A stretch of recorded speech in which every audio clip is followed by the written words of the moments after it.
పోలి కాళ్లను పట్టుకొని వేలాడే ప్రయత్నం చేసినా ఉపయోగం లేకపోయింది. విమానంలోని దేవదూతలు పోలికి మాత్రమే స్వర్గానికి చేరుకునేటంతటి నిష్కల్మషమైన మనసు ఉందని చెబుతూ వారిని కిందకు దించేశారు. ఈ నేపథ్యంలో తెలుగునాట స్త్రీలంతా పోలిని తలుచుకుంటూ అమావాస్య రోజు ఉదయాన్నే అరటి దొప్పలతో ఒత్తులను వెలిగించి నీటిలో వదులుతారు. ఈ నగర జీవితంలో మనకు దగ్గరలో చెరువులు, నదులు అందుబాటులో ఉండే అవకాశం లేదు కాబట్టి టబ్బులలో ఈ దీపాలను వదిలేలా ఆచారం రూపాంతరం చెందింది. ఇలా వదిలిన అరటి దీపాలను చూసుకుంటూ పోలిని తలుచుకుంటారు.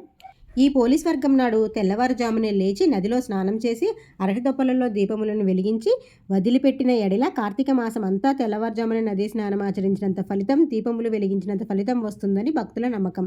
కార్తీక మాసంలో ఏ రోజు దీపాన్ని వెలిగించలేకపోయినా కూడా ఈ రోజున 30 ఒత్తులను వెలిగించి నీటిలో వదిలితే మాసం అంతా దీపారాధన చేసిన పుణ్యం వస్తుందని చెబుతారు.